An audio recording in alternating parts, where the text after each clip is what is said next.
Seja bem-vindo aqui essa noite, você que veio participar conosco desse momento. Que bom que você escolheu estar aqui para juntos compartilharmos a palavra. Damos as boas-vindas àqueles que também fizeram a opção de se conectar conosco por meio de outras mídias para participar desse culto e também daquelas pessoas que estão ouvindo essa mensagem. Então nós ficamos felizes de ter todos vocês. Estamos meditando nessa série de mensagens que tem por tema Sem Medo de Viver, e o subtema dessa noite é Sem Medo de Intimidade. Eu queria começar a nossa reflexão com uma pergunta que nos leva a um pensamento. Por acaso, na sua opinião, você já imaginou que intimidade ameaça? Intimidade traz algum tipo de ameaça? Eu estava refletindo, pensando sobre essa mensagem e comecei a chegar a uma conclusão de que, de fato, a intimidade gera alguns transtornos e alguns tipos de ameaça. Por exemplo, a intimidade ameaça frontalmente a nossa superficialidade.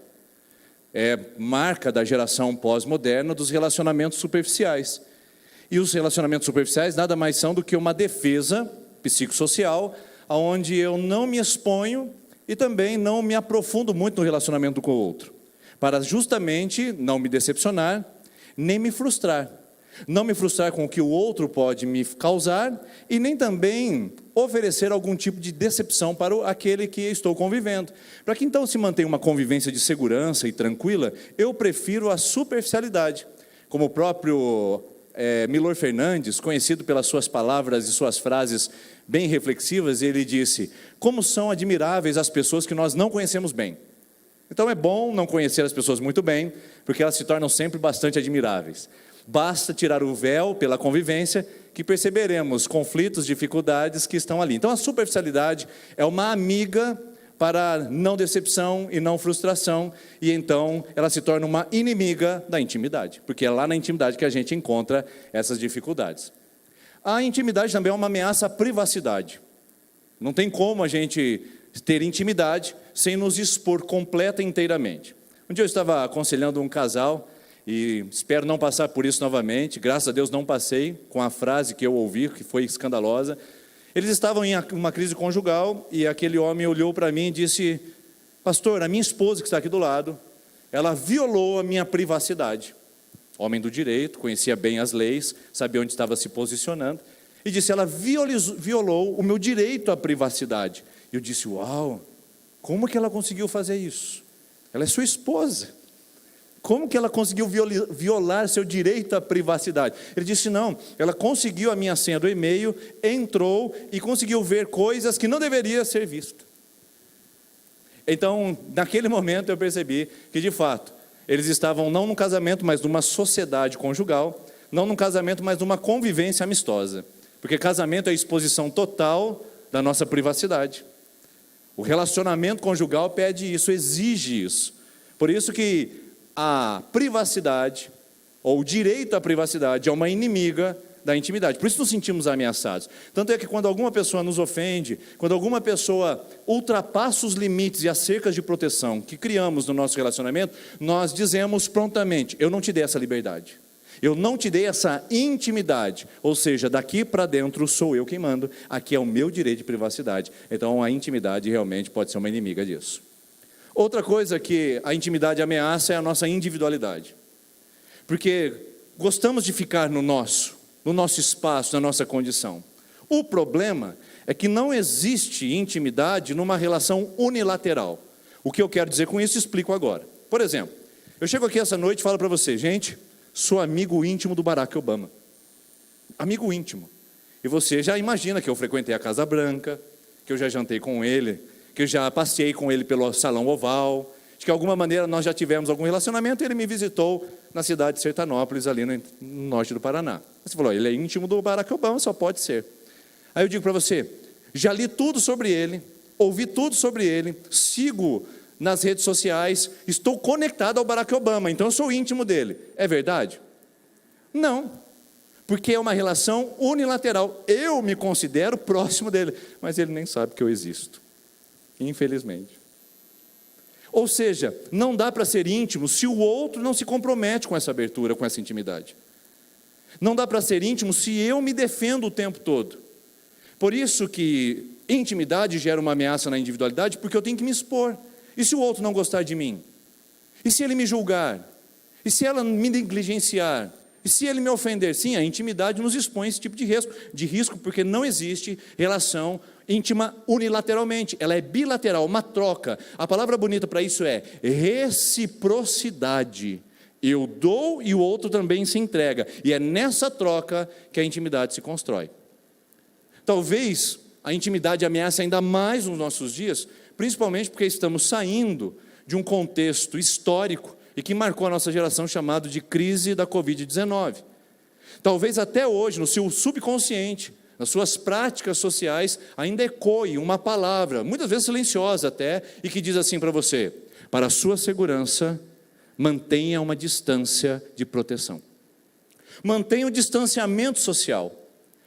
O coronavírus está sob regulação, mas ao mesmo tempo a nossa relação está tomada de práticas, porque não se trata de um evento histórico, episódico, pontual, é um evento que teve desdobramentos e carregamos ainda muitas das suas práticas, atitudes. Ele mudou a nossa maneira de ser, a nossa maneira de se relacionar, de pensar, de interagir, ou seja, biopsíquica e socialmente nós estamos influenciados ainda por um conceito, uma conjuntura que marcou a humanidade.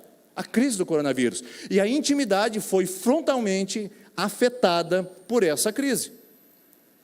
Bom, posso dizer que sou profundamente íntimo da minha mãe, ou pelo menos era. Ela faleceu de câncer há 2 anos atrás. E ela teve o diagnóstico de câncer letal já, em uma fase avançada, justamente no começo da pandemia do coronavírus. E o que aconteceu do nosso relacionamento íntimo e próximo foi distanciado, porque eu agora não podia frequentar a sua casa, havia um pânico, um pavor de ela nos receber. Eu me lembro muito bem, um dia que nós tivemos que entregar um vaso de flor, ali da janela do carro, para ela no Dia das Mães. Aquilo me marcou profundamente. Ou seja, nos períodos mais delicados da vida dela, a gente não podia estar presente o suficiente. Isso marca, isso afeta, essa foi a minha experiência. Algumas pessoas têm outras experiências, não dá para dizer que a intimidade é uma palavra amedrontadora no contexto pós-pandemia. Mas se a gente ficasse falando sobre isso, nós estaríamos tratando assuntos periféricos.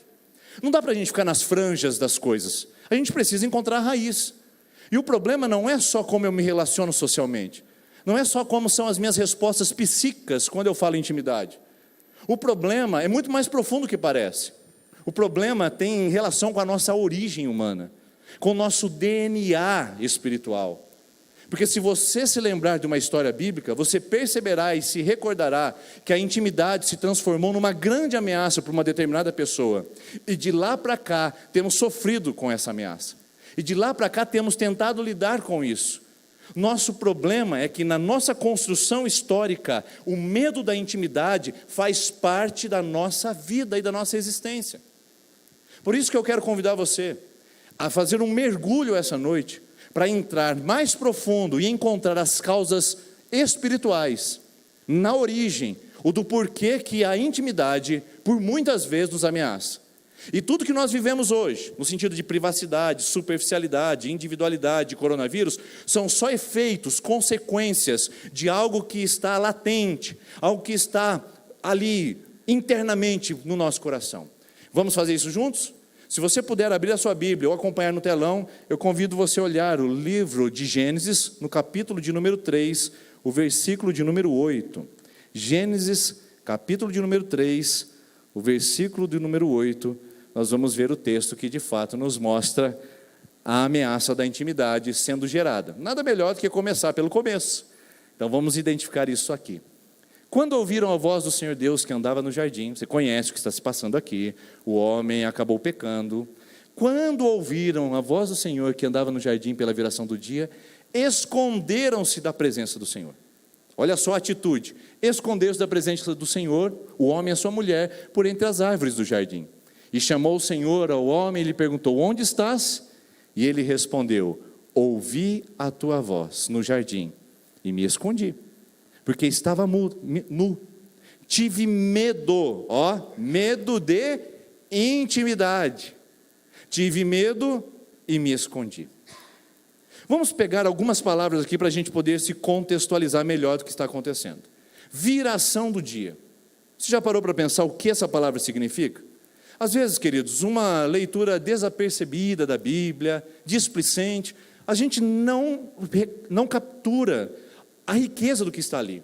Viração do dia. O jardim do Éden é chamado de Éden não por acaso, porque ele tinha a experiência da viração do dia. A palavra Éden não é um título, não é um nome próprio. A palavra Éden é um atributo, é um adjetivo. Ou seja, a palavra Éden em hebraico significa delícia. Então Deus criou todas as coisas e colocou o homem no jardim. E nesse jardim havia um prazer, havia uma delícia, havia o Éden. Que Éden é esse? A viração do dia. A viração do dia, nós não podemos dizer que é um tempo cronológico. Nós podemos dizer que é uma experiência do Adão, o homem criado à imagem e semelhança de Deus. A viração do dia é o relacionamento íntimo, profundo, intenso com a presença do seu Criador.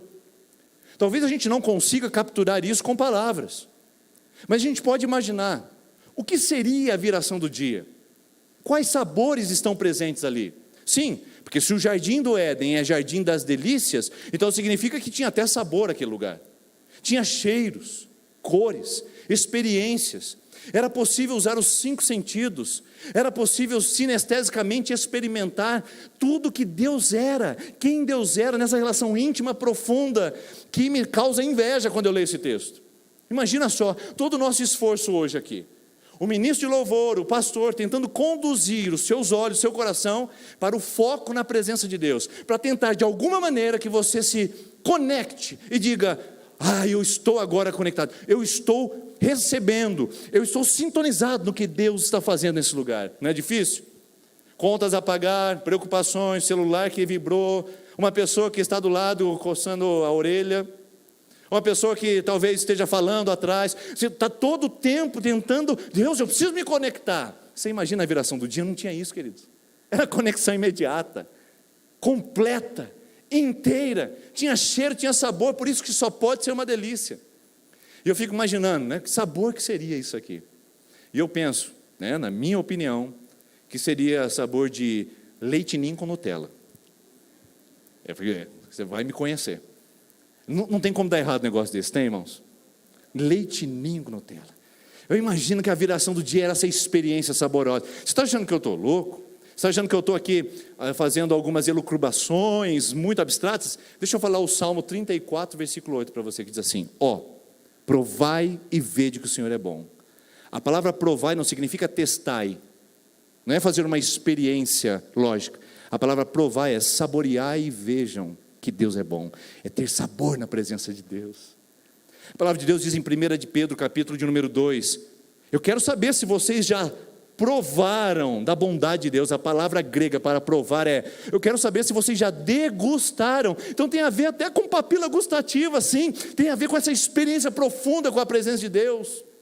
A viração do dia, que mostra que há uma relação profunda e íntima com Deus, conectada com a sua presença, e que faz a vida ter sentido, esse desfrute, queridos.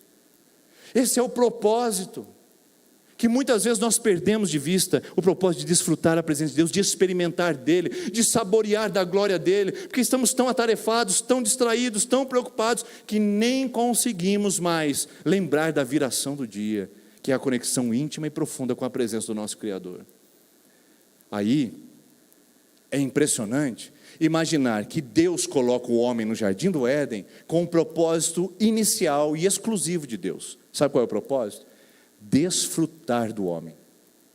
Impressionante. Porque a palavra diz que depois de toda a criação, Deus descansou. A palavra descansar também pode ser traduzida como desfrutar. Então, o propósito inicial de Deus ao criar o homem, não foi para que o homem promovesse o seu ganho pessoal.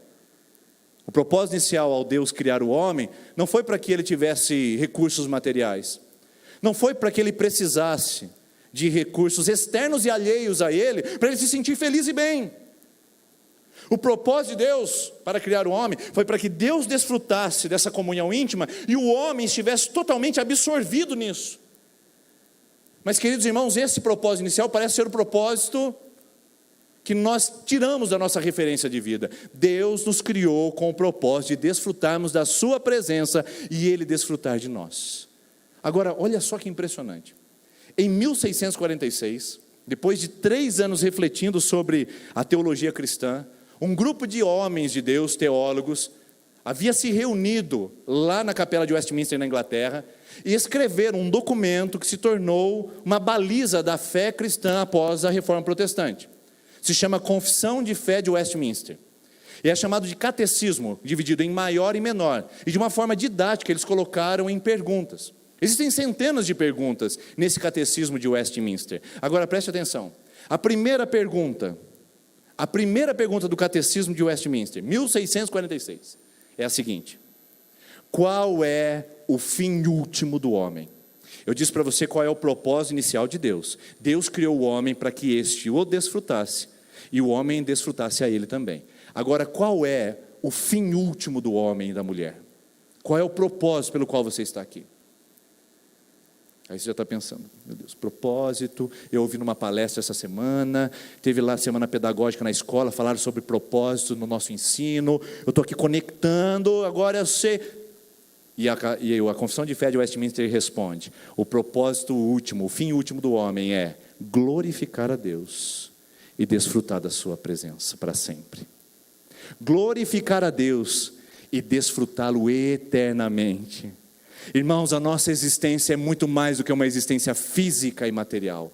Nós não somos seres humanos materiais vivendo uma vida espiritual. Nós somos seres humanos espirituais vivendo uma breve vida material. Por isso, restringir a minha vida a comprar e vender, a negociar, restringir a minha vida a ter família, me casar, ter filhos, restringir a minha vida a fazer planos de aposentadoria e conquistar coisas sociais ou posições na vida, é empobrecer a minha existência, porque eu não fui criado para viver do material, eu não fui criado para viver na busca do conforto nessa terra, eu não fui criado para fazer altares de concreto nesse lugar, eu fui criado para fazer tendas, porque o meu altar na verdade é móvel, a minha vida se conduz nesse breve espaço de tempo, onde eu desfruto da sua presença agora, e desfrutarei eternamente. Por isso, quem não gosta de Deus agora, quem não gosta da presença dele agora, quem não se sente à vontade, quem não tem sede dele agora, vai ter grandes dificuldades na eternidade, porque o propósito final do ser humano é glorificar a Deus e desfrutá-lo para a eternidade. Já parou para pensar o que é eternidade?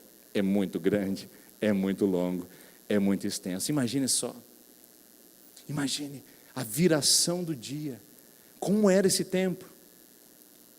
Talvez nas palavras de Brás Cubas, quando fala sobre o seu amor por Marcela, o livro de Machado de Assis, ele diz o seguinte: aquele tempo foi infinito e breve. O que é a viração do dia? É um tempo infinito e breve, porque você sempre quer mais, mas enquanto você está lá, você está absorvido nele, absorto naqueles sentimentos mais profundos. Meu Deus, é bom demais. Você tem alguns lampejos da viração do dia. O problema é que eles são cada vez mais escassos e mais raros numa vida extremamente ocupada, atarefada, religiosa, que tem nos afastado da perspectiva e da sensibilidade da viração do dia. Imagine só, Deus encontrava Adão na viração do dia com o propósito de desfrute de ambos, uma relação bilateral, onde os dois se davam numa conexão íntima e profunda. Mas outra palavra me chama a atenção nesse texto: a viração do dia, e que eles se esconderam. Você percebe no texto onde foi que eles se esconderam? Se esconderam entre as árvores. Entre as árvores da onde? Do jardim. Agora, veja a capacidade do ser humano destruir o que Deus fez para o bem dele. Deus criou o jardim para colocar o ser humano naquele lugar, e para que o ser humano, naquela condição, naquele espaço, pudesse desfrutar da presença de Deus. E o homem usou o jardim para se esconder de Deus. Não é contraditório? Deus se encontra com o homem no jardim, e o homem usa o jardim para se esconder de Deus. Não subestime a sua capacidade de deturpar, deformar o que Deus criou para o bem. Existem muitas coisas boas nesse mundo. Família é uma coisa boa. Trabalho é uma coisa boa. Carreira é uma coisa boa. É ruim? Filhos são coisas boas na nossa vida, maravilhosas. Pessoas, a igreja, existem muitas coisas boas, o lazer, o prazer. Existem coisas maravilhosas que Deus criou e posicionou para nós, mas o ser humano tem uma capacidade de usar esses elementos bons de Deus para se desviar de Deus, para se afastar da presença dele, para ignorá-lo. Por isso que o homem se esconder de Deus leva a uma condição muito perigosa, a condição de viver desconectado dessa relação de intimidade, e aí não dava mais. Por causa do pecado, cheio de medo de intimidade, cheio de medo da exposição, de sua privacidade ser ali questionada, o homem decide se esconder. E aí Deus vem e diz a palavra fatídica: homem, e aqui é homem raça, tá? Homem, onde estás? Agora, eu quero perguntar para você. Você é uma pessoa que participou da escola dominical, com certeza vai saber responder. Deus sabia onde Adão e Eva estavam, sim ou não? É claro, irmãos. Na lição de escola dominical, onisciência, atributo de Deus, Deus sabe de todas as coisas. Então não era uma árvore, não era um arbustinho que ia esconder Adão e Eva da presença de Deus. Mas por que Deus pergunta ao homem onde você está? Porque é uma pergunta retórica. Deus diz: onde está o nosso relacionamento? Homem, onde está a nossa conexão? E o Espírito Santo toca o meu coração para compartilhar isso com você agora. Talvez seja essa pergunta que Deus esteja fazendo para você essa noite, dizendo para você: onde você está? Aí você diz: eu estou na presbiteriana. Não, não é isso que Deus quer saber. Onde você está? Eu estou em Maringá. Não, não é a sua localização espaço-temporal. Deus quer saber onde você está na sua relação com Ele, na sua intimidade, na sua vida de oração, na sua entrega, no seu modelo devocional, na sua leitura da Bíblia, no seu desejo, na sua sede de conhecer mais do coração dEle. Onde você está, homem? Onde você está, mulher? Deus sabe exatamente onde você está agora, mas Ele quer que você considere onde você está no seu relacionamento com Ele. Foi essa a pergunta. E de lá para cá, ladeira abaixo. Porque o homem passa a se esconder. Deus pergunta onde ele está no relacionamento com ele. A intimidade é rompida, há uma ameaça, há um temor gerado nisso. E Deus então diz: olha, agora a nossa relação complicada como está pelo pecado, você vai ser expulso do jardim. Você conhece o restante da história. O homem foi expulso do jardim. O homem e a mulher perderam o jardim. E eles se esqueceram do jardim. Se esqueceram do jardim? Bom, deixa eu fazer uma pergunta para você aqui. É a próxima. Será que o jardim foi esquecido? Bom, eu vou responder para você. Tem poucos jovens e adolescentes aqui, mas tem muitos jovens de alma e vão saber o que eu estou dizendo. O jardim foi esquecido? S-Q-N. Você entendeu? Olha os jovens se manifestando aí. Não se preocupe se você não entendeu. Um dia eu perguntei para os jovens: você vai hoje na igreja? Porque nós temos uma atividade lá e é muito importante a sua presença. Tal, e ele colocou embaixo SQN. Aí eu falei: será que isso é sim? Será que isso é não? Aí eu mandei para ele: você poderia traduzir para mim? Aí ele disse: ô louco pastor, é só que não. Só que não. O jardim foi esquecido? Só que não. Lógico que não, queridos. Ou você acha que logo e imediatamente, Adão ter saído do jardim, ele se esqueceu do que acontecia lá? Você imagina que ele teve uma amnésia pontual? Teve uma síncope, desmaiou lá, caiu, esqueceu tudo, e agora, onde que eu estava? De quem eu sou? Você acha que ele não sofreu com as memórias do que ele tinha na viração do dia? Porque agora ele não tinha mais isso, não tinha mais o jardim, não tinha mais a delícia, não tinha mais o prazer, e ele tinha que conviver com as lembranças daquele lugar, com as experiências e sabores que ele havia tido com a presença de Deus. E você acha que ele emudeceu? Você acha que ele ficou quieto? Obviamente não. Isso foi transformando em... Bom, já chego nessa palavra. Quando você gosta muito de uma coisa, ou de uma pessoa, e de repente você vem interrompido dessa relação, aquela conexão íntima, profunda que você tinha com aquela pessoa, ou até com aquela coisa, aquele objeto, e de repente você se vê desconectado disso. O que gera no seu coração? Vamos lá, irmãos, de novo. Você está conectado profundamente com aquilo, você é íntimo daquilo, ou daquela pessoa, e de repente isso é interrompido. O que isso traz no seu coração? Adorei, saudade. Adão passou a viver com saudade. e saudade do jardim. E há um palpite no meu coração, queridos, ao ler as Escrituras, de que essa saudade do jardim tem sido reproduzida de geração em geração, até alcançar você sentado nessa cadeira, você assistindo pela televisão, pela internet, você escutando essa mensagem, a todos nós que estamos aqui. Essa saudade do jardim ainda está pulsando e gritando dentro do nosso coração. Por isso que nós fazemos tantas coisas para tentar inibir e silenciar o grito e o gemido de alguém que diz: eu quero a viração do dia. Sim, porque no nosso DNA espiritual existe um palpite no nosso coração de que há um lugar, há uma presença, há uma experiência muito maior do que essa terra. Não é verdade, irmãos?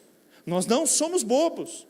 Nós não somos inocentes e infantis. Nós sabemos que quando nós estamos aqui, ou quando nós estamos absorvidos na presença de Deus, o nosso coração é arrebatado, nossa vida tem sentido, nossa vida tem propósito, ela passa mais devagar, a gente se sente inteiro, vivo. Por isso que eu não posso reduzir a minha vida a uma vida mundana meramente, mas a uma vida espiritual, que interage com o mundo que Deus criou e que é bom, mas que o pecado tem distorcido. Mas eu posso ter lampejos cada vez maiores da viração do dia, porque há uma saudade no meu coração. E nós tentamos silenciar, fazemos diversas tentativas, queridos. Rede social talvez pode ser uma tentativa sua e constante.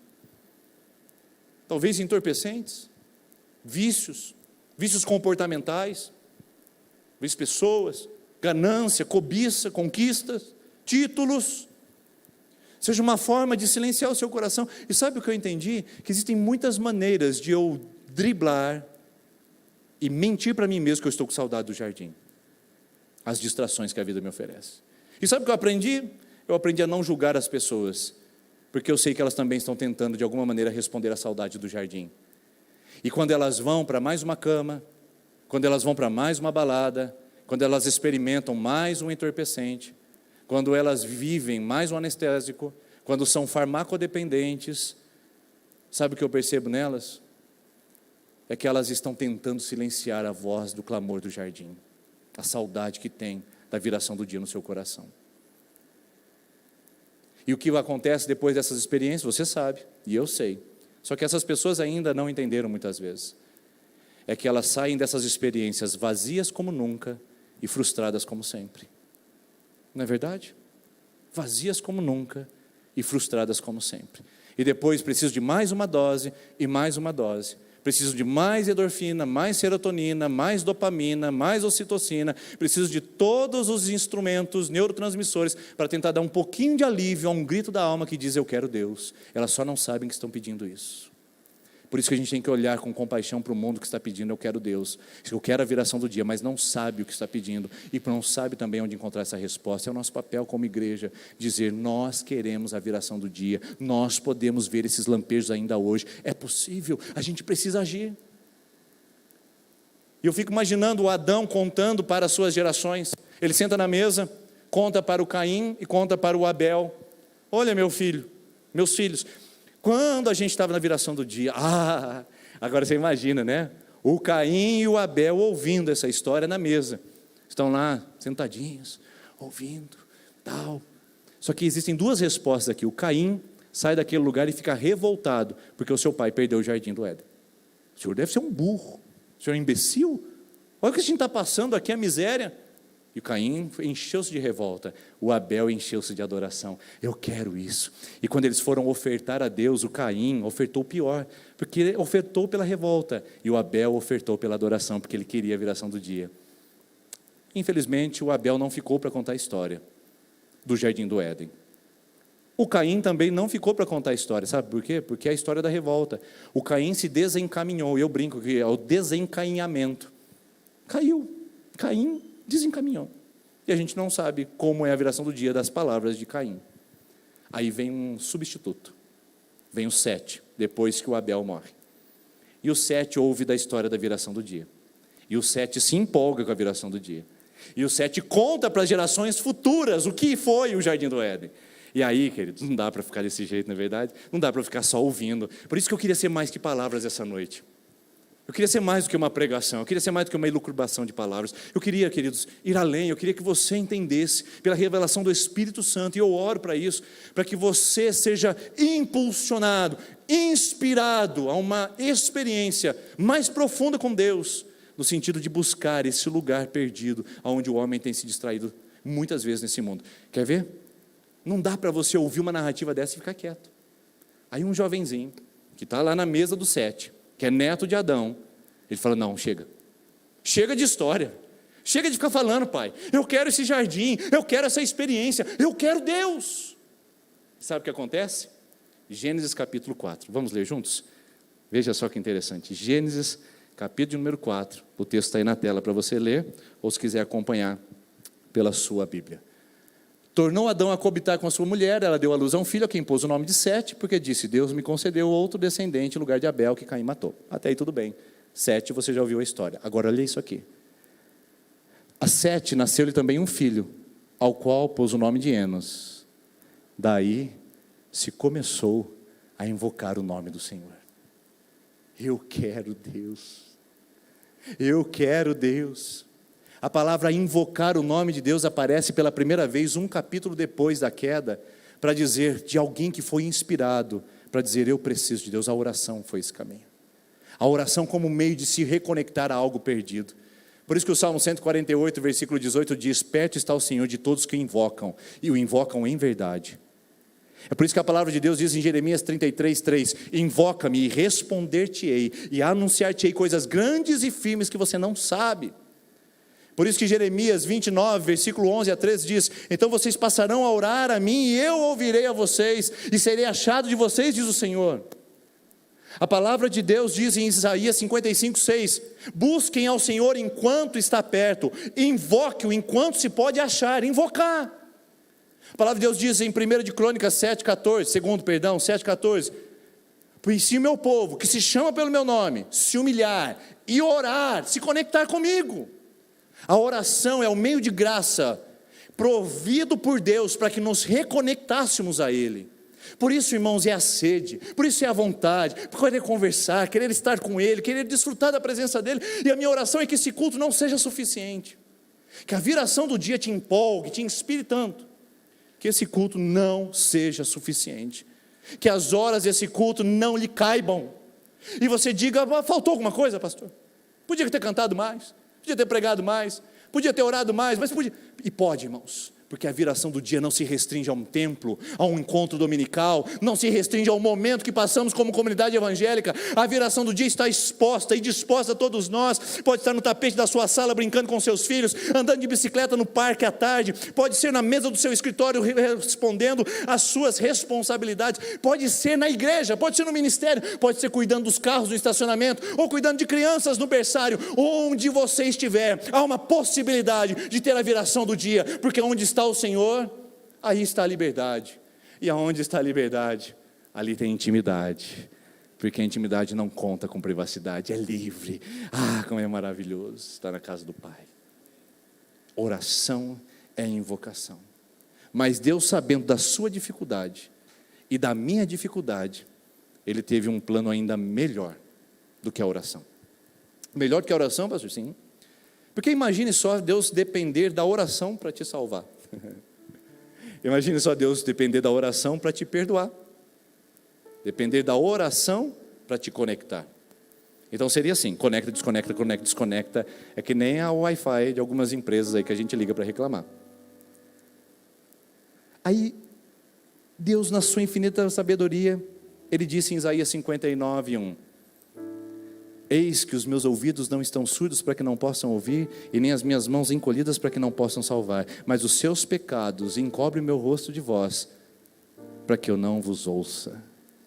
Então a oração poderia ser interrompida pelo pecado, e o ser humano novamente desconectado a Deus, de Deus. Aí Deus cria um plano perfeito. E lá em Efésios capítulo 2, versículo 13, Ele destaca qual é o plano. Mas vocês, que antes estavam longe, grave essa palavra, queridos, mas vocês que antes estavam longe, fostes trazidos para perto, através do precioso sangue de Jesus Cristo. Irmãos, o plano perfeito de Deus foi nos conectar através de Jesus. Nele nós temos mais acesso do que nunca ao jardim, à viração do dia. Nele nós temos lampejos cada vez mais frequentes de uma experiência profunda com Deus. É certo, as sombras desse mundo ainda nos afetarão, mas os lampejos da graça e da comunhão com Jesus, com Deus, através de Jesus, é o que nos fortalece, é o que nos sustenta. Então não é pela sua força, não é pela sua oração, mas é por graça que Deus te conecta a um relacionamento íntimo com Ele, e isso se chama de Jesus. Isso chama Jesus. Agora, não é por força, não é por poder, não é por recursos humanos. E aí eu quero terminar com você. Será que essa intimidade foi restaurada? Eu quero perguntar, o que você acha? Sim ou não? Pode colocar para mim? A intimidade foi restaurada, sim ou não? Sim. Por você? Não. Pela segunda IPI de Maringá? Também não. Pelo Ministério de Louvor, que tão lindamente nos conduziu à presença do Senhor? Também não.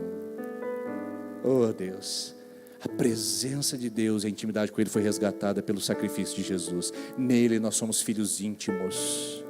Por isso, minha irmã, meu irmão, deixe de ser filho próximo e passe a ser uma filha íntima. Deus não tem filhos preferidos, mas tem filhos íntimos. E talvez você tenha perdido lampejos da viração do dia, porque tem optado por uma vida um pouco mais distante do que Jesus oferece para você. É por isso que Jesus é o único caminho para nos conectar a Deus. Você conhece o texto de João 14,6? Conhece? De cabeça, decora e salteado, que diz assim: e disse Jesus: eu sou o caminho, eu sou a verdade, eu sou a vida, e ninguém vem ao Pai a não ser por mim. Não precisa levantar a sua mão, mas quantos de nós, eu já levanto a minha para me condenar, usamos esse texto para eventos evangelísticos? Então quando a gente quer fazer um apelo para a salvação, a gente diz: só Jesus é o caminho, só Jesus é o caminho. Irmãos, esse texto não é um apelo evangelístico, esse texto é um apelo para o relacionamento íntimo. Jesus está dizendo: não se turbe o seu coração, creiam em Deus, creiam também em mim. Na casa do meu Pai há muitas moradas. E Jesus começa a discorrer: vocês estarão comigo também neste lugar, vocês vão desfrutar desse ambiente da viração do dia para a eternidade. Aí o Tomé se levanta: Senhor, onde o Senhor está indo? E Jesus diz: eu sou o caminho. E ninguém consegue se reconectar ao Pai. A religião não faz isso, o pastor não faz isso, as práticas ritualísticas não fazem isso, a liturgia não faz isso, o sacrifício não faz isso. Só eu, Jesus é o caminho que nos conecta ao Pai, que nos leva à presença dEle. Irmãos, que esse culto seja pequeno para aquilo que Deus quer fazer na nossa vida, seja insuficiente, que você saia daqui dizendo: eu preciso de mais pão, e o pão é Jesus. Eu preciso de mais água, e a água é Jesus. Eu preciso de mais força, e a rocha é Jesus. É Jesus, irmãos, que nos conecta a Deus e nos leva à presença dEle. Por isso que essa linda canção que nós vamos cantar agora diz: te imaginar é me inspirar e é te dizer que estou cada vez mais apaixonado. A minha oração essa noite é que sejam mais que palavras, mais do que alguns minutos durante de uma semana tumultuosa, que você ouviu uma mensagem de um pregador, que essa seja a revelação do Espírito Santo no seu coração para te levar a uma vida mais íntima, mais profunda e de viração do dia com a presença do Senhor.